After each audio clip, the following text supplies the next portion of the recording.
Buonasera e ben ritrovati con l'informazione flash di New Sicilia e i principali titoli del pomeriggio. Era originario di Mazara del Vallo Francesco Imprezzabile, l'agente di 39 anni della Polizia Locale di Milano, morto durante l'inseguimento di un SUV che non si era fermato a un controllo.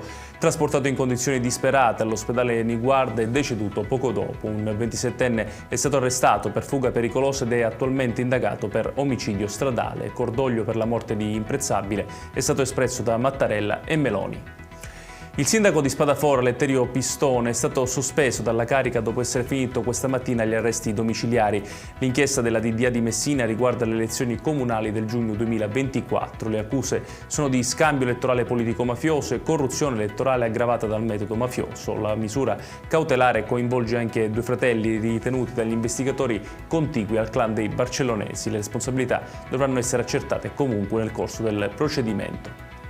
Teleiato, realtà che fa riferimento al giornalista Pino Maniaci, dovrà lasciare entro 30 giorni la villa della legalità di Borgetto, bene confiscato alla mafia e assegnato all'associazione che la utilizza da anni come sede. Il Comune ha dichiarato la decadenza dell'assegnazione contestando irregolarità legali, fiscali e gestionali, prevista anche una penale e l'eventuale richiesta di risarcimento.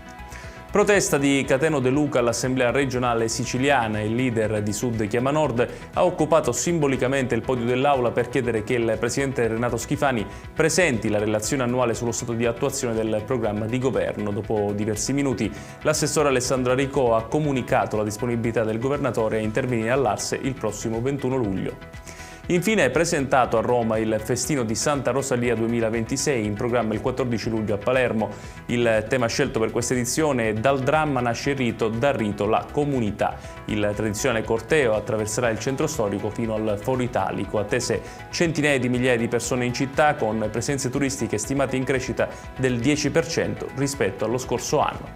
Ed è tutto per questa edizione. Tutti i dettagli su queste notizie li trovate come sempre sul nostro sito www.newsicilia.it. Grazie per averci seguito e buon proseguimento di serata.